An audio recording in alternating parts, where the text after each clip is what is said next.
राम राम राम सर्वेभ्यः हृत्पूर्वक नमस्काराः. Welcome to class 94 of Learn to Chant Bhagavad Gita webinar. So I had sent an email yesterday, as many of you had requested for one class where we revise all the Dhyana Shlokaha. I thought we could do it today so that you will have the recording available for you to practice for the assessment, as the Dhyana Shlokaha are included in the assessment. And also we will be covering Gita Mahatmyam Shlokaha today. That is the verses, around 20 or 21 verses, which speak about the benefits of chanting the Bhagavad Gita and how great a work this Bhagavad Gita is. So they do not form a part of the 18 chapters of the Gita. They are there in one of the Puranas, and those verses are together are called Sri Gita Mahatmyam. The slide presentation, of course, will be available to you on the course page. And we will not be repeating those verses, but I will just be chanting them. So if you want to learn, you can always go back to the recording and learn these verses. So once we are done with that, we will continue with the mock assessments. Today, I will also be taking some of you who have registered for Parayanam assessment. And I also hope all of you have received the email regarding the schedule for the assessments. Please check your mailbox. We have given out the dates for each of the categories and the rules for the assessment. So please go through that. In case anyone who has registered for the assessment has not got the email regarding the schedule, please do let me know. The assessments begin from the second Saturday of June. And each category, like I said, will be covered in 1 week. Let us begin. I will begin by chanting all the Dhyana Shlokaha. Gururev gatirgurumev bhaje Gurunaiva sahasmi namo gurave Na guroh paramam shishurasmi guroho Matirasti gurau mama pahi guro Narayanan namaskritya naran chaiva narottamam Devim sarasvatim vyasam tato jayamudirayet Vasudeva sutam devam kamsachanuramardanam Devaki Paramanandam Krishnau Vande Jagadgurum Parthaya Pratibodhitam Bhagavata Narayanena Swayam Vyasena Grathitam Purana Munina Madhye Mahabharatam Advaitamritavarshiniim Bhagavatim Ashtadashaadhyayiniim Ambatvam anusandadhami Bhagavad Gite Bhavadveshiniim Namostu te Vyasa Vishala Buddhe Pullaravindayata Patra Netra Yena tvaya bharata taila purnaha prajvalito jnanamaya pradipaha vasudeva sutam devam kamsachanuramardanam devaki paramanandam krishnau vande jagadgurum Prapanna parijataya totra vetraikapanaye jnana mudraya krishnaya Geetamrita duhe namaha Bhishmadrona tata jayadratha jala Gandhara nilotpala शल्यग्राहवती कृपेण वहनी कर्णेन वेलाकुला अश्वत्थामविकर्णघोरमकरा दुर्योधनावर्तिनी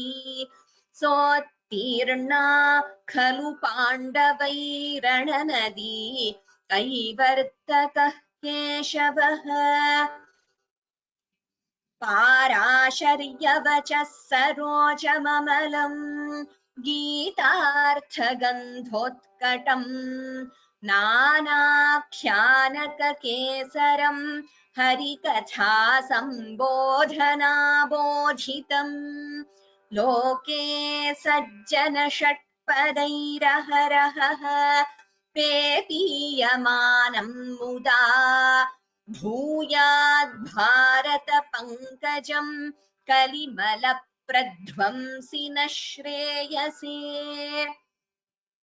मूकं करोति वाचालं पङ्गुल्लङ्घयते गिरिं यत्कृपातमहं वन्दे परमानन्दमाधवम् गीताशास्त्रमिदं पुण्यं यः पठेत् प्रयतः पुमान् विष्णोः पदमवाप्नोति भयशोकादिवर्जितः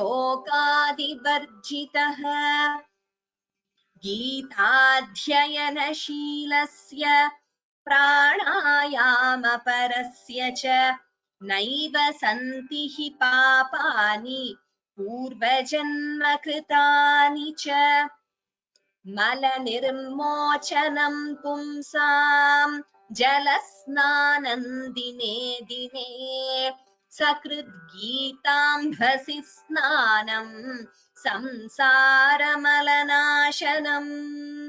गीतासु गीता कर्तव्या किमन्यैः शास्त्रविस्तरैः या स्वयं पद्मनाभस्य मुखपद्माद्विनिसृता भारतामृतसर्वस्वं विष्णोर्भक्त्राद्विनिसृतं गीता गङ्गोदकं पीत्वा पुनर्जन्म न विद्यते सर्वोपनिषदो गावः दोग्धा गोपालनन्दनः पार्थो वत्सः सुधीर्भोक्ता दुग्धं गीतामृतं महत् एकं शास्त्रं देवकी पुत्रगीतम् एको देवो देवकी पुत्र एव एको मन्त्रस्तस्य नामानि यानि कर्माप्येकं तस्य देवस्य सेवा शान्ताकारं भुजगशयनं पद्मनाभं सुरेशं विश्वाधारं गगनसदृशं मेघवर्णं शुभांगं लक्ष्मीकान्तं कमलनयनं योगिभिर्ध्यानगम्यं वन्दे विष्णुं भवभयहरं सर्वलोकैकनाथम् यं ब्रह्मा वरुणेन्द्ररुद्रमरुतः स्तुन्वन्ति दिव्यैस्तवैः वेदैः साङ्गपदक्रमोपनिषदैः गायन्ति यं सामगाः ध्यानावस्थिततद्गतेन मनसा पश्यन्ति यं योगिनः यस्यान्तन्न विदुः सुरासुरगणाः देवाय तस्मै नमः. Till here they are the dhyana shlokaha which form a part of the assessment for all the categories for Parayanam, that is all 18 chapters along with dhyana shlokaha. Partial memorization whichever category you've chosen, whichever 3 chapters or more than 3 if you have chosen to memorize, even for that the 16 verses dhyana shlokaha would be included, and for full memorization, for memorizing all 18 chapters along with dhyana shlokaha. So we will just start the first verse and I will conclude with the last verse and then move on to Shri Gita Mahatmyam. Shri Gita Mahatmyam is not there for the assessment, but it is a practice. Once we chant all the 18 chapters, it is a practice to conclude with Shri Gita Mahatmyam shlokaha. Let us chant the first verse and the last verse of the Gita, then move to Shri Gita Mahatmyam. Dhritarashtra उवाच धर्मक्षेत्रे कुरुक्षेत्रे समवेतायुयुत्सवः मामकाः पाण्डवाश्चैव किमकुर्वत सञ्जय यत्र योगेश्वरः कृष्णः यत्र पार्थो धनुर्धरः तत्र श्रीर्विजयो भूतिः ध्रुवा नीतिर्मतिर्मम। अथ श्रीगीता माहात्म्यम्। धरोवाच भगवन् परमेशान भक्तिरव्यभिचारिणी प्रारब्धं भुज्यमानस्य कथं भवति हे प्रभो। श्रीविष्णुरुवाच प्रारब्धं भुज्यमानो हि गीताभ्यासरतः सदा समुक्तः स सुखी लोके कर्मणा नोपलिप्यते। महापापातिपापानि गीताध्यानं करोति चेत् क्वचित् स्पर्शन्न कुर्वन्ति नलिनीदलमम्बुवत्।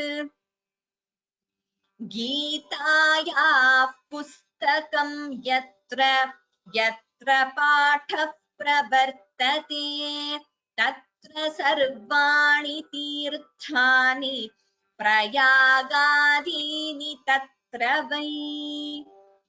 सर्वे देवाश्च ऋषयः योगिनः पन्नगाश्च ये गोपाला गोपिका वापि नारदोद्धव पार्षदैः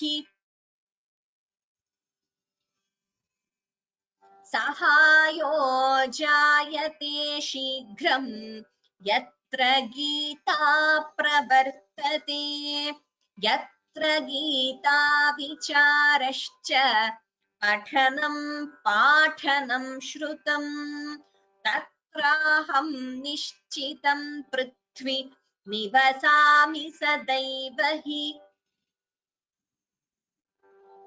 गीताश्रयेऽहं तिष्ठामि गीता मे चोत्तमं गृहम् गीता ज्ञानमुपाश्रित्य त्रीन् लोकान् पालयाम्यहम्। गीता मे परमा विद्या ब्रह्मरूपा न संशयः अर्धमात्राक्षरा नित्या स्वानिर्वाच्य पदात्मिका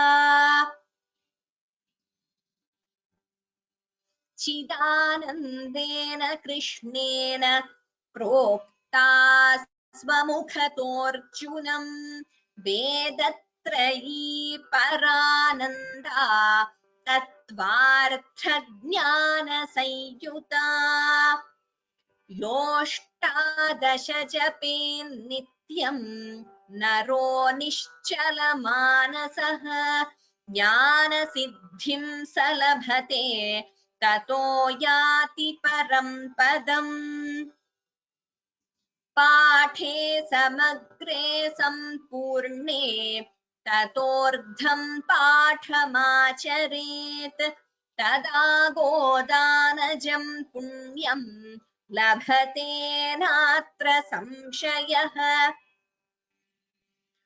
त्रिभागं पठमानस्तु गंगा स्नानफलं लभेत् षडंशं जपमानस्तु सोमयागफलं लभेत् एकाध्यायं तु यो नित्यं पठते भक्तिसंयुतः रुद्रलोकमवाप्नोति गणो भूत्वा वसेच्चिरम्। अध्यायं श्लोकपादं वा नित्यं यः पठते नरः स याति नरतां यावन्मन्वन्तरं वसुन्धरे। गीताया श्लोकदशकं सप्तपञ्चचतुष्टयम् द्वौ त्रीनेकं तदर्धं वा श्लोकानां यः पठेन्नरः चन्द्रलोकमवाप्नोति वर्षाणामयुतं ध्रुवम् गीतापाठसमायुक्तः मृतो मानुषतां व्रजेत् गीताभ्यासं पुनः कृत्वा लभते मुक्तिमुत्तमाम् गीतेत्युच्चारसंयुक्तः म्रियमाणो गतिं लभेत् गीतार्थश्रवणासक्तः महापापयुतोऽपि वा वैकुण्ठं समवाप्नोति विष्णुना सह मोदते गीतार्थं ध्यायते नित्यं कृत्वा कर्माणि भूरिशः जीवन्मुक्तः स विज्ञेयः देहान्ते परमं पदम् गीतामाश्रित्य बहवः भूभुजो जनकादयः निर्धूतकल्मषा लोके गीतायाताः परं पदम् गीतायाः पठनं कृत्वा माहात्म्यं नैव यः पठेत् वृथा पाठो भवेत् तस्य श्रम एव ह्युदाहृतः एतन्माहात्म्यसंयुक्तं गीताभ्यासं करोति यः स तत्फलमवाप्नोति दुर्लभां गतिमाप्नुयात्। सूत उवाच माहात्म्यमेतद्गीतायाः मया प्रोक्तं सनातनं गीतान्ते च पठेद्यस्तु यदुक्तं तत्फलं लभेत् इति श्रीवाराहपुराणे श्रीगीतामाहात्म्यं सम्पूर्णम्। श्रीकृष्णार्पणमस्तु। These are the shlokas pertaining to Shri Gita Mahatmyam from Shri Varaha Purana. And like I said, it is a practice after chanting all the 18 chapters to chant these shlokas pertaining to Gita Mahatmyam or the greatness of Srimad Bhagavad Gita. So please do download this presentation from our course page. Gita Mahatmyam shlokas are also available in the documents where the entire Gita text has been given to you. So it is available on the course page in Sanskrit from home. If you log in with your login details and go to Learn to Chant Bhagavad Gita webinar, you will be able to see in the first class itself, it has been uploaded, the entire PDF of all the 18 chapters, along with Dhyana Shlokaha and Shri Gita Mahatmyam. So we have it in Sanskritam, that is Devanagari script, and in the diacritical script. So you will be able to download those. And for practicing these shlokas, you can always refer to the recording.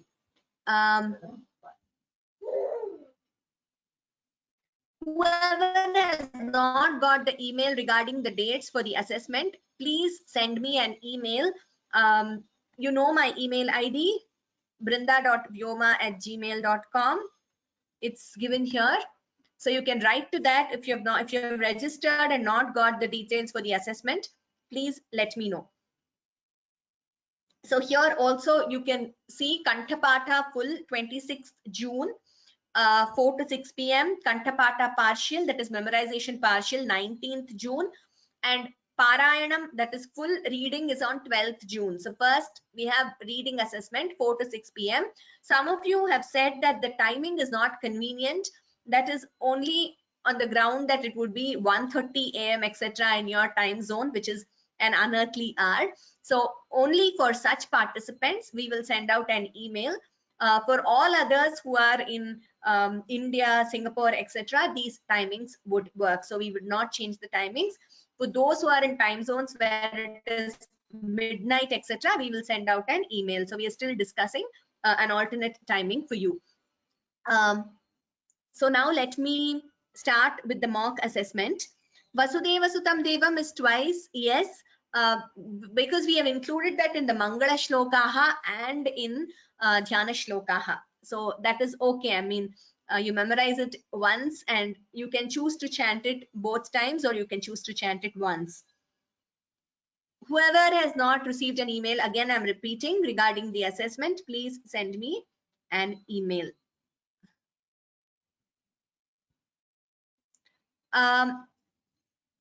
The Dhyana Shlokaha, nothing extra was added today.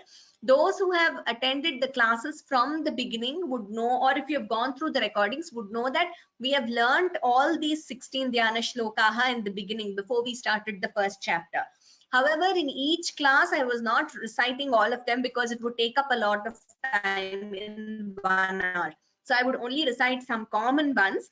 Whereas for the assessment, all 16 are included. If you want anucharanam, that is repetition, you can go back to the first few classes, 1 to 8 or 1 to 7 classes, something like that, or rather 2 to 7 or 2 to 8 classes. You have each of these shlokas being repeated.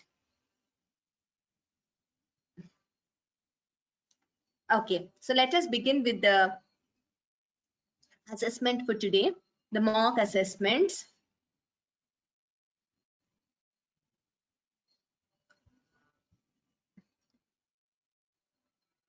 Please raise your hand, whoever is ready. And one request is, I request those who did not chant last time to please participate in the assessment today, because if you have chanted last time, I want to give an opportunity to others. Okay, and also please let me know which particular category you are appearing for.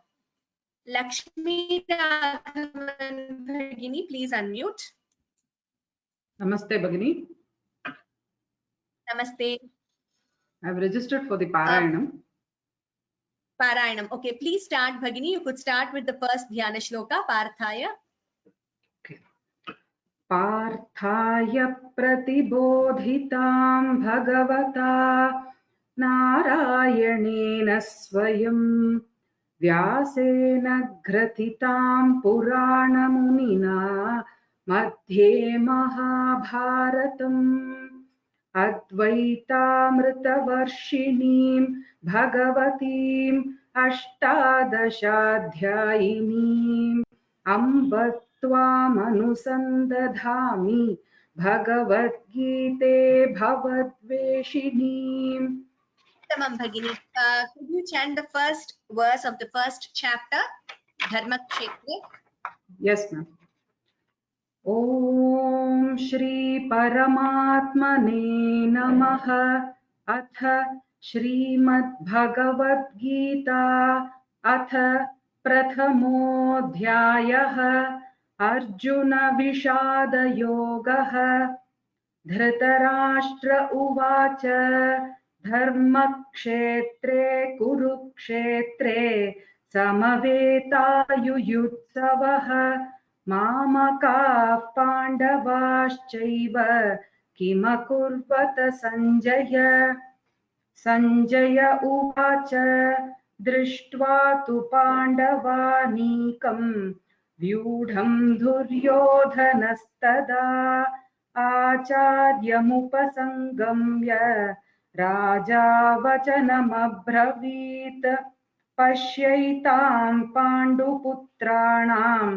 आचार्यमहतीं च मूम् व्यूढां द्रुपदपुत्रेण तव शिष्येण धीमता अत्र शूरा And verse 65 of chapter 2, that is Prasade Sarva Dukkhana. Just a minute. Yeah. 65. Yes, ma'am.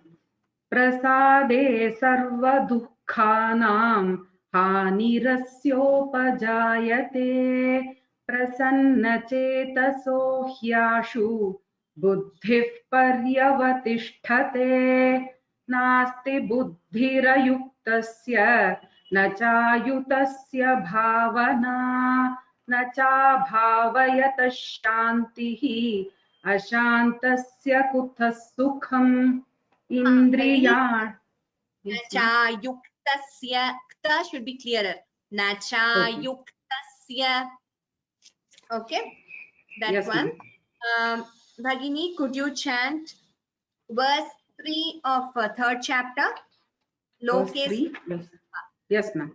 Shri Bhagavanuvāca lokesmin dvividha nishtha pura prokta maya nagha jnana yogena sankhyanam karma yogena yoginam na karmanam anarambhat naishkarmyam purushoshnute न च सन्न्यसनादेव सिद्धिं समधिगच्छति न हि कश्चित् क्षणमपि जातु तिष्ठत्य कर्मकृत् कार्यते ह्यवशः कर्म सर्वः प्रकृतिजैर्गुणैः कर्मेन्द्रि 6th chapter 6th chapter.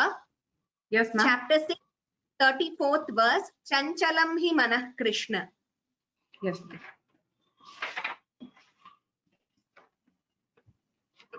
Chanchalam hi manah Krishna pramathi balavadhridam tasyahan nigraham manye vayoriva sudushkaram.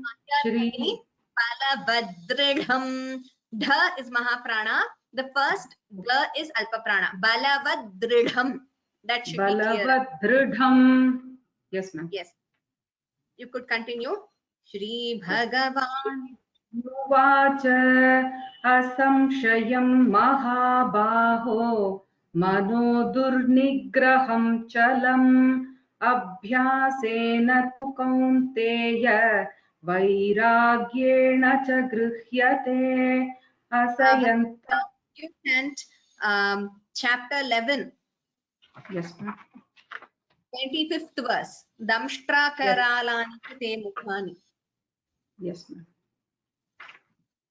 11th chapter, no? Yes, 11th chapter, 25. Damshtra karalani. Yes, 25th. Yes, ma'am. Damshtra karalani cha te mukhani दृष्ट्वैव कालानलसन्निभानि दिशो न जाने न लभे च शर्म प्रसीद देवेश जगन्निवास अमी च त्वां धृतराष्ट्रस्य पुत्राः सर्वे सहैवावनिपालसङ्घैः भीष्मो द्रोणः सूतपुत्रः पुत्रस्तथासौ सहस्मदीयैरपि योधमुख्यैः वक्त्राणि. Is Mahaprana Bhagini, that should be clearer. Yes. Could you chant 34th verse of 13th chapter? Kshetra kshetrajnayorevam.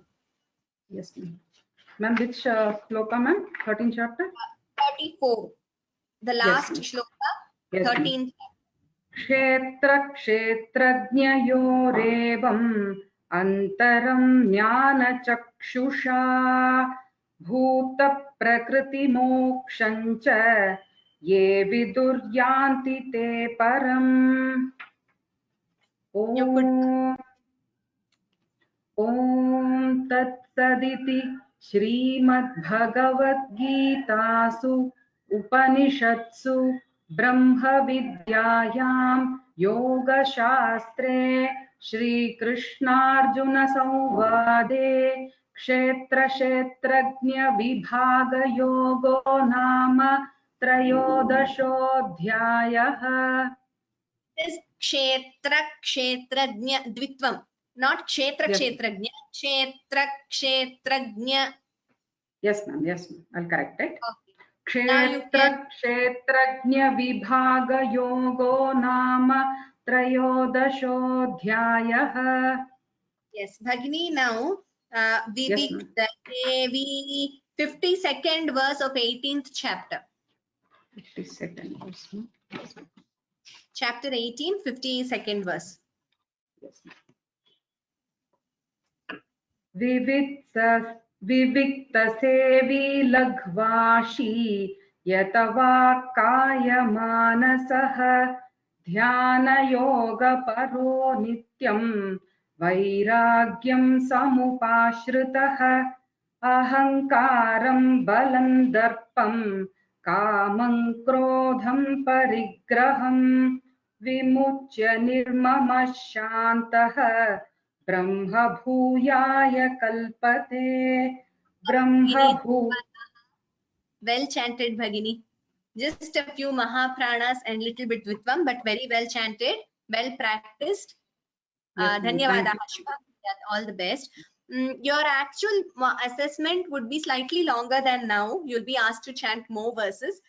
We'll have multiple rooms, I mean Zoom breakout rooms, and multiple judges at the same time. You will be you will be assessed at the same time simultaneously in multiple rooms. So they will take a bit longer. Here we just have 1 hour, and that too maybe just 25 minutes left. So I'm just giving just a few verses for each of you.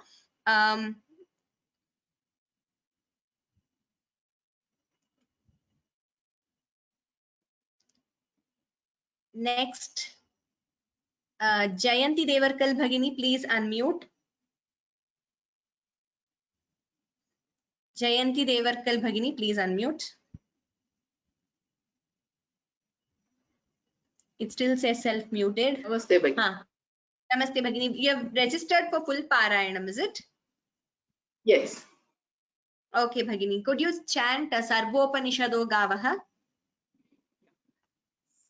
Sarvopanishado Gavaha Dogdha Gopalanandanaha Partho Vatsa Sudhir Bhokta Dugdhang Geetamritam Mahat.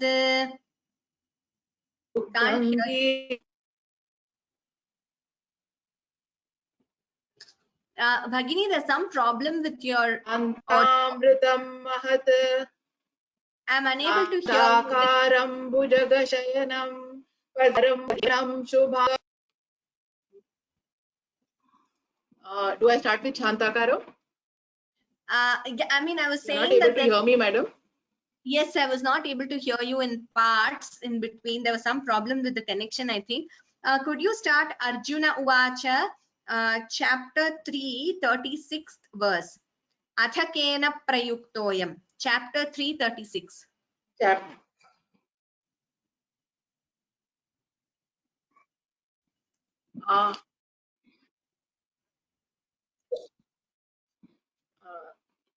Arjuna उवाच अथ केन प्रयुक्तोऽयं पापं चरति पूरुषः अनिच्छत्वनपि वार्ष्णेय बलादीव नियोजितः.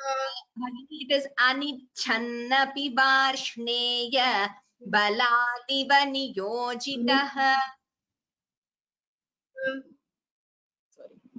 श्रीभगवानुवाच काम एष क्रोध एष. The Some previous verse. problem with the internet I think. Yeah. Yes, okay, no problem. So please practice. Maybe let's see if there's time, maybe next class again you can chant. Yeah, please. Yeah. Dhanyavada, I'll try. Bhagini. Yes, Bhagini, you could chant next class. Dhanyavada, all the best. There is no partial Parayanam. There is only full Parayanam. So those who have Parayanam, that is reading assessment, is all 18 chapters. There is no partial reading assessment. There is no choice of 1 or 2 chapters which you can read. Those who have registered for reading have to read all the, should be prepared with all the 18 chapters. We are closing the registration form tomorrow for the assessments.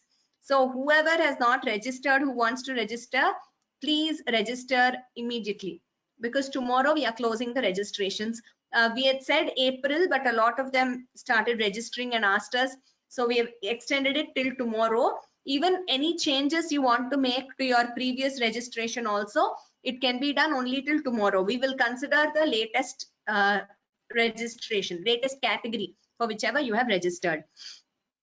How will we get the entire script and dhyana shlokaha? They are there on the course page. If you go to sanskritfromhome.in and go to learn to chant Bhagavad Gita, it is uploaded there in the course page. You'll have to log in with your login details to Sanskrit from Home website. Okay, Gayatri Ramachandran Bhagini, please unmute. Gayatri Ramachandran Bhagini, please unmute. Which category have you chosen, Bhagini? Ram Ram. Ram. Which category have you chosen? For partial memorization. Which chapters? 10, 11, 12 and 13, 14, 15. Oh, great. 6 chapters. Wonderful, Bhagini. Okay, please start with the 10th chapter. Om Shri Krishnaya Paramatmane Namah. Atha Dashamodhyayah Vibhuti Yogah. Shri Bhagavan Uvacha Bhuyayeva Mahabaho Shunu me Paramam Vachah Yettekam Priyamanaya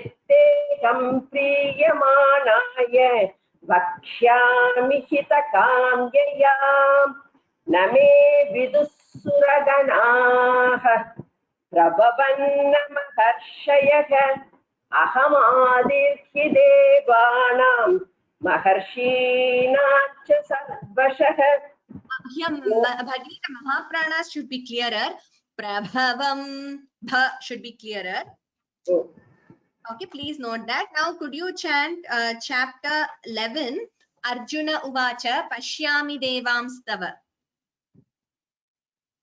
Arjuna Uvacha Pashyami Devamstava Devadehe Sarvamstatha Bhuta Vishesha Sangan Brahmanamisham Kamalasanastham Rishincha Sarvanuragamscha Divyan. Bhuta Vishesha Sanghan. Gha Mahaprana. Please pay attention to the Mahapranas, Bhagini. Next one. Bhuta Vishesha Sanghan. Gha. Bhuta Vishesha Sanghan. That please chant Adveshta Sarva Bhutanam. Adveshta Sarva Bhutanam Maitrah Karunayeva Cham Nirmamo निर्ममो निरहङ्कारः समदुःखसुखः क्षमी. Here it is again sarva bhutanam. Please pay attention to the mahapranas, Bhagini. That is one thing I think consistently if you improve there it would be better. You have also learned till 16, right? 15th 15th. Okay. Shariram yadavapnoti. शरीरै यदवाप्नोति यच्चाप्युत्क्रामति परः. I know that, but शरीरै यदवाप्नोति यच्चाप्युत्क्रामतीश्वरः गृहीत्वैतानि संयाति.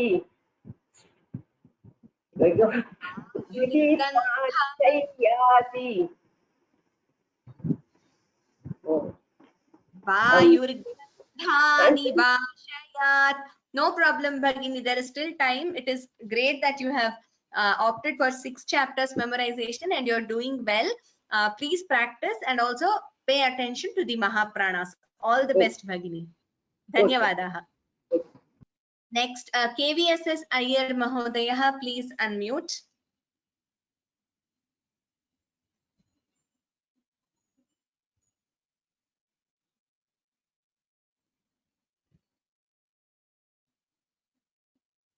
KVSS Iyer Mahodaya, please unmute. It's a self-muted. Namaste, Mahodaya. What have you opted for, Mahodaya? Which category? Which one? Ayagan Parayanam. Parayanam, okay. Mahodaya, you could start with the first chapter, first verse.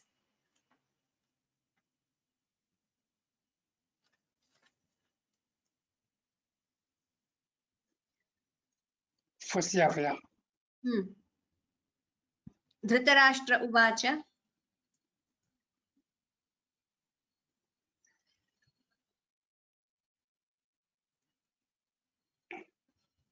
Unable to hear you, Mahodaya.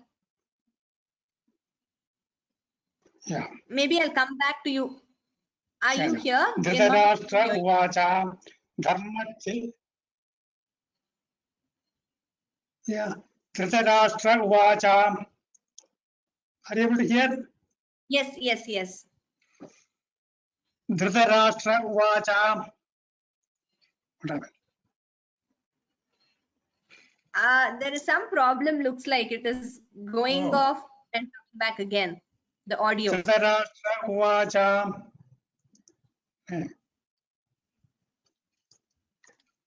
Dhritarashtra Uvacha. No. Dharma Kshetre. Yeah. Dharma Kshetre Kurukshetre Samaveda Yutsavaha Mamaka Pandavaschaiva Kimagurvata Sanjaya Sanjaya Uvacha Drishtva tu Pandavanigam Vyudham Duryodhanastada Acharya Upasangamya Raja Vajanamabraved. Can you please chant chapter 5, Mahodaya, 10th shloka, yes. Brahmanyadhaya Karmani. Chapter 5, shloka 10, Brahmanyadhaya Karmani. Yeah. Shloka 10, chapter 5.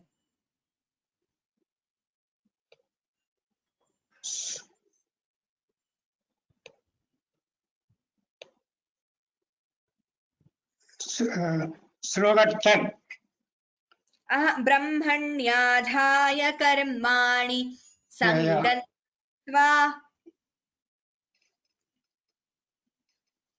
Brahmanadhaya Karmani Sangam Rodya Nasabena Kayena Manasa Buddhya Kevalairindyerabi Yogina Karma Kurvandi Sangam Tektva Atma Buddhaye Atma Shuddhaye. Yes, Mahodaya, Dhanyavadaha. Could you chant. Just a second. Could you chant chapter 14, Sattvam Sukhe Sanjayati, 14. chapter 14, 9th shloka. Yeah.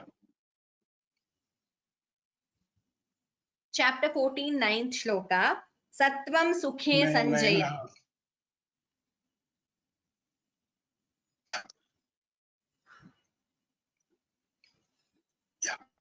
सत्त्वं सुखे संजयति रजः कर्मणि आदित्य तु तमः प्रमादे संजयुधः रजस्तमश्च अभिभूय सत्त्वं भवति Bharata Rajasthatvam Tamashchaiva. रजस्तमश्च अभि It is Rajasthatvam Tamashchaiva Tamasattvam Rajastatha. रजसत्त्वं तमश्चैव तमस्. Shall I repeat? Unable to hear you. That's okay, Mahodaya. I'm not able to hear you in parts, but please practice with the recordings. Also, it would be better if all of you start practicing in a tune, because you will also be marked for basic tune instead of reading. If you can, please incorporate a tune. Dhanyavadaha, Mahodaya. Venkateshwaran Gopala Mahodaya, please unmute. Yes, madam, you are able to hear me? Yes. What category have you registered for? Parayanam. Parayanam. Okay.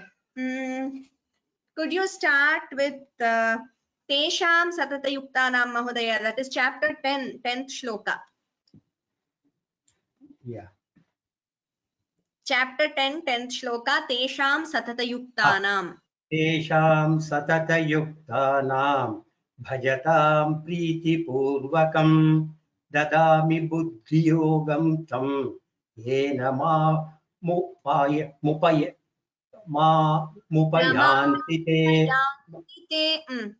Mupayanti te Teshamevanukampartam Ahamajnanajam Tamaha Nashayam Yatma Bhavastho Jnana Deepena Bhaswata Param Brahma Param Dhama Pavitram Paramam Bhavan Purusham Shashvatam Divyam Adidevamajam Vibhum Ahustvamrshayas Sarve Devarshi Naradastatha Naradasthatha. Ahustvamrshayas Sarve Devarshir Naradastatha Asito Devalo Vyasaha Swayam Chaiva Bravishime. Now 11th chapter Mahodaya, Shri Bhagavan Uvacha Maya Prasannena, that is 47th verse. 11th chapter, 47th verse, Shri Bhagavan Uvacha Maya Prasannena. 11th chapter, 47. That's right. 47, 11th chapter.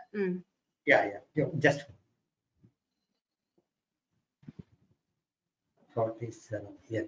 Shri Bhagavan Uvacha Maya Prasannena Tavarjunedam Rupam Param Darshinamatma Yogat Tejo Mayam Vishwamanantamadhyam Yanme Twadanyena Drishtapurvam Padanyena na Drishtapurvam. Yanme Twadanyena na Drishtapurvam na Deva Yajnadyayannairna. Not Deva Yajna, Veda Yajna. Oh, now, sorry. Now, na Veda Yajnadyayannairna Dhanir Nacha Kiya Kiya Birna Naho Na Veda Yajnadyayannairna Dhanaihi Nacha Birna Tapo Birugraihi Yevam Rupa Shakya Aham Nroke Drushtam Twadanyena Kuru Pravira. Evam Rupa Shakya. Visarga Sandhi there. Rupa Shakya. and it is drashtum, not drishtam. Next line, Mahodaya, it is drashtum tvadanyena, not drishtam tvadanyena. Yes, madam. Evam rupa shakya aham nriloke drishtum tvadanyena kuru. Not drishtam, drashtum. Drashtum tvadanyena kuru pravira. Dhanyavadaha. Yes. Dhanyavadaha. Please pay attention to the Samyuktaksharas and the Mahaprana. Prasanna Manikanthan Bhagini. Please unmute. Prasanna. Please unmute Prasanna Manikanthan Bhagini. Yes, what have you opted for, Bhagini? Namaste, Bhagini. Full Parayanam, Bhagini. Full Parayanam. Okay. Could you start with the 12th chapter? 12th chapter. Yes, Bhagini. Om Shri Paramatmane Namaha Adha Dvadashodhyayaha Bhakti Yogaha Arjuna Uvacha Evam Satata Yuktaye Bhaktastvam Paryupasate. Bhaktasvam. It is not Bhaktastvam. Bhaktastvam. Bhaktastvam paryupasate ye chapyaksharamavyaktam tesham ke yoga vittamaha. Shri Bhagavanuvacha maya veshamano ye mam nityayukta upasate Shraddhaya parayopetaha te me yuktatamamataha ye tvaksharamanirdeshyam avyaktam paryupasate sarvatra gamachintyancha kutasthamachalam dhruvam. Now 13th chapter 7th shloka Bhagini. Amanitvam adambhitvam. 7th Bhagini. Yes, 13th chapter shloka 7. Amanitvam adambhitvam. Amanitvam adambhitvam ahimsa kshantirarjavam acharyopasanam shaucham stairyamatvami nigraha. Here the first line we do not say amanitvam madambhitvam. We say either it should be amanitvam adambhitvam, but I suggest you do not split like that. You can chant it together as amanitvam adambhitvam. And second line, it is sthairyamaatma vinigraha. Tha is Mahaprana. Please note this, Bhagini. You could continue. Indriyartheshu. Indriyartheshu vairagyam anahankara eva cha janma mrityu jara vyadhi dukkha doshanudarshanam asaktiranabhishwangaha putradara grihadishu nityam cha samachittatvam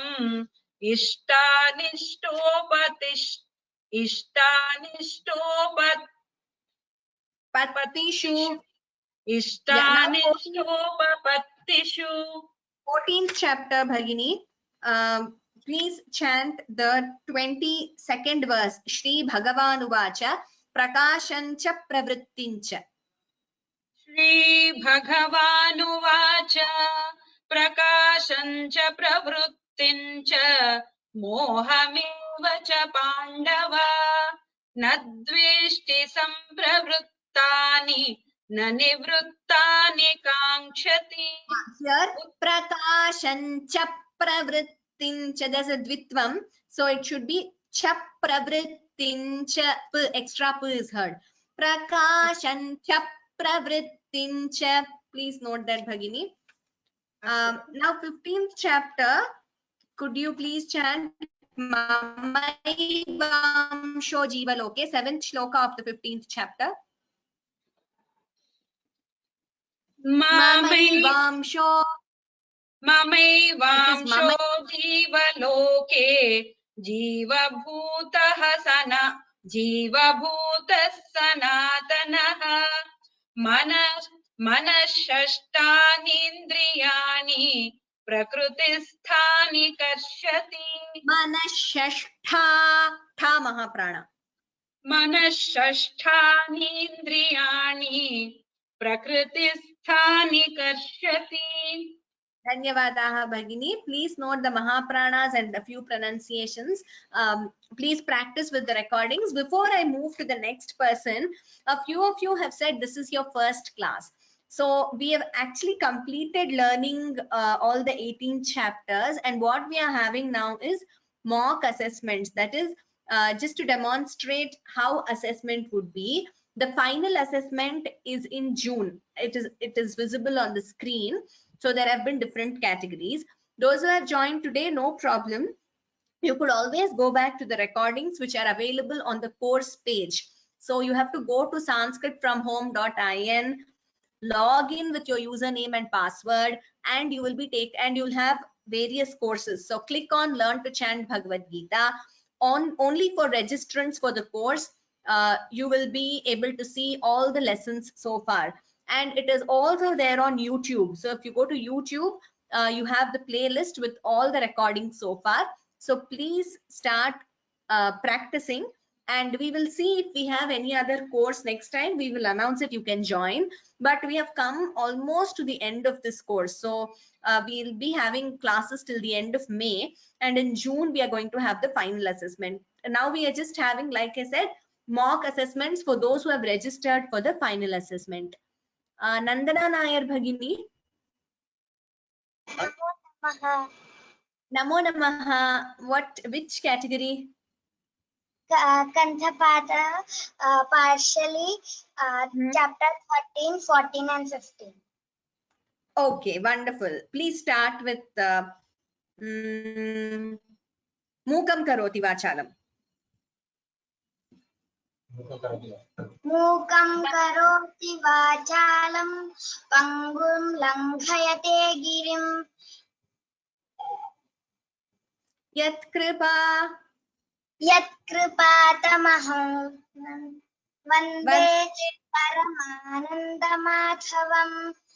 Okay, please start with the 13th chapter, Kshetra Kshetrajna Vibhaga Yogaha. Om Shri Paramatmane Namaha. Atha Trayodashodhyayaha. Shri Bhagavanuvacha. Idam Shariram Kaunteya Kshetramityabhithiyate. Etadyo vetti tam prahuhu Kshetrajna iti tadvidaha. Kshetrajnam chapi mau viddhi sarvakshetreshu bharata. Kshetra kshetrajnayor jnanam yattajnanam matam mama. Kshetra Kshetrajnayor Jnanam Dvitvam. Kshetra Kshetrajna. Okay. Kshetrajnayor jnanam yattajnanam matam mama. Prakrityaiva cha karmani. Prakrityaiva cha karmani kriyamanani sarvashaha. Yah pashyati tathatmanam akartaram sapashyati. Brahmano hi pratishthaham. Brahmano hi pratisthaham amritasya vyayasya cha shashvatasya cha dharmasya sukhasya ekantikasya cha. You can start 15th chapter. Om Shri Paramatmane Namaha. Atha Panchadashodhyayaha. Shri Bhagavanuvacha. ऊर्ध्वमूलमथ शाखम् अश्वत्थं प्राहुरव्ययम् छन्दांसि यस्य पर्णानि यस्तं वेद स वेदवित् अथश्चोर्ध्वं प्रसृतास्य शाखाः प्रकृतास्तस्य, not yasya, tasya. प्रकृतास्तस्य शाखाः गुणप्रवृद्धा विषयप्रवालाः अथश्च मूलान्यनुसन्दधानि कर्मानुबन्धीनि मनुष्यलोके अधश्च मूलान्यनुसन्ततानि. There was a small change there. I heard some the or something like that. Therefore, I pointed out. Okay. You can chant iti guhyatamam. इति गुह्यतमं शास्त्रम् इदमुक्तं मया नख एतत् बुद्ध्वा एतद् बुद्ध्वा बुद्धिमान् स्यात्. बुद्धिमान् स्यात् कृतकृत्यस्व भारत कृतकृत्यश्च भारत. कृतकृत्यश्च भारत. धन्यवादाः नन्दना भगिनी. Please practice well. The memorization part, please get more practice and become perfect. Well chanted, good effort. All the best. धन्यवादः. So one of you has asked, if we are asked to chant a dhyana shloka, do we continue to the next? Yes. So please continue to the next till the judge asks you to stop. And so some of you have said you've registered with the same email ID. Should we log in from 2 different devices?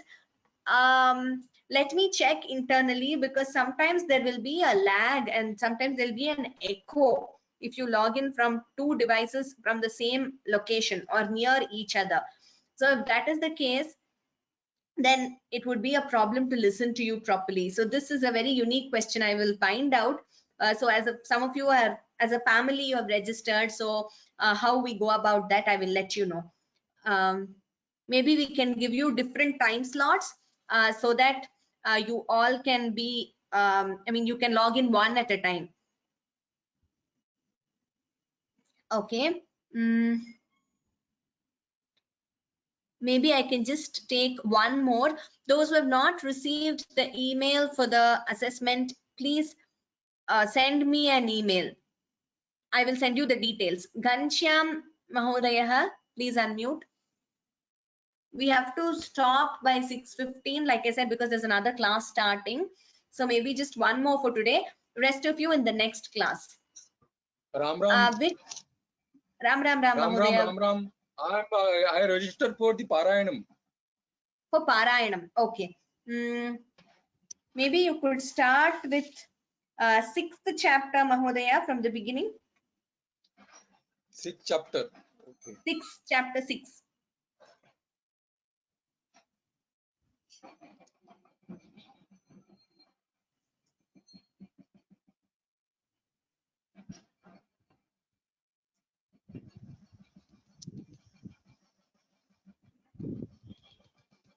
Om Shri Paramatmane Namaha.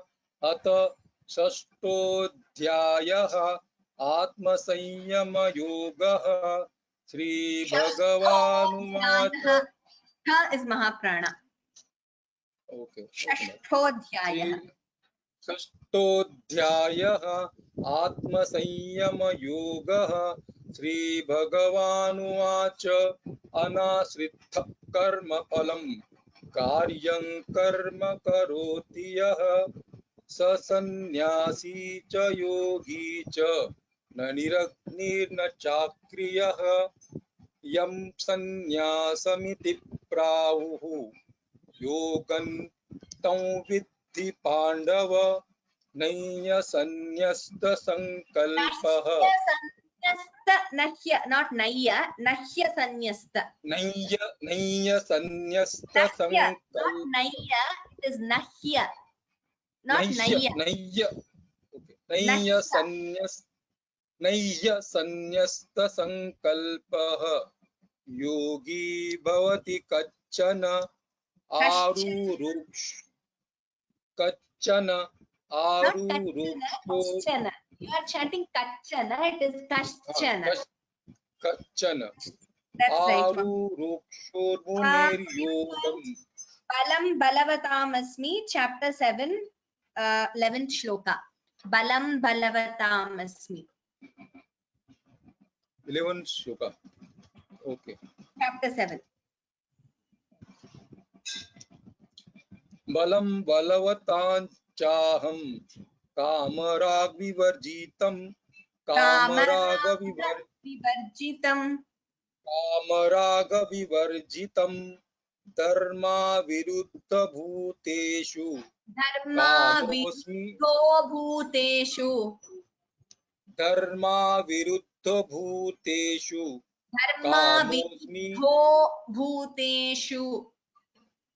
धर्मा विरुद्ध भूतेषु कामोऽस्मि भरतर्षभ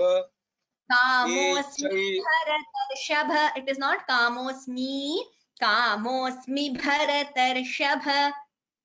Okay, कामोऽस्मि भरतर्षभ ये धन्यवादाः चैव महोदय. सात्. Okay, okay, धन्यवाद. Shamyatam. Yeah, please concentrate on the short letters, long letters. Alpa prana, mahaprana. Dhanyavadaha. Okay.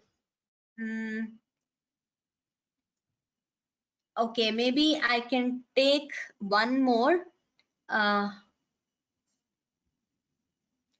Karthik Mahodaya, please unmute.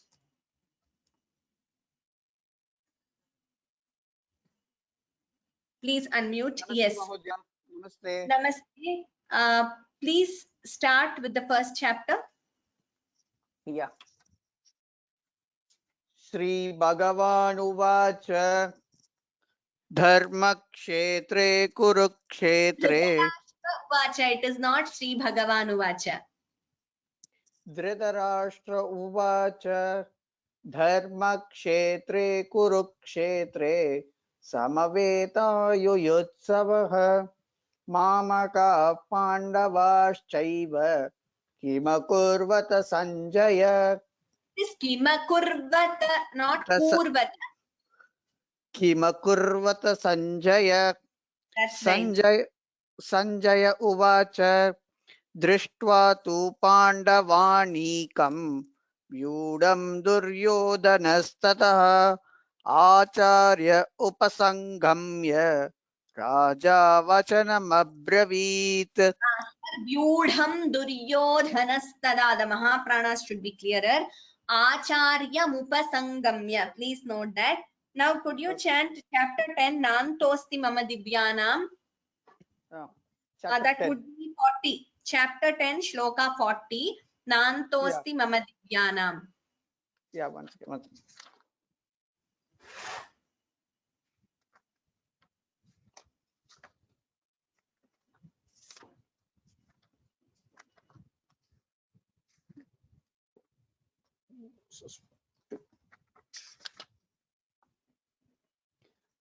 Nantosmi mama divyanam vibhutinam parantapah ashatadeshat protoho vibhoti vistaro maya.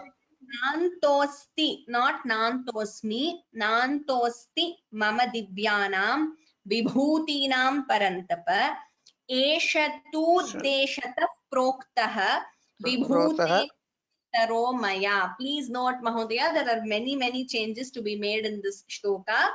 Please listen to the recording and you'll be able to chant. Now, please chant 18th chapter. Please chant Tacha Samsmritya Samsmritya, 77th shloka. 77, 1 second. Yeah. Tacha samspritya samspritya rupa mritya रूपमत्यहृतं हरे रूपमत्यद्भुतं हरेः रूपमत्यमृतं हरेः अद्भुतं, not amritam, atyadbhutam. अत्यद्भुतमृतं हरेः No विस्- mri there, Mahodaya. Atyadbhutam harehe. अत्यद्भुतं हरेः Ah. विस्मयो मे मना जातम् Rajan. महाराजन् च पुण्य Prishyami cha punah punah.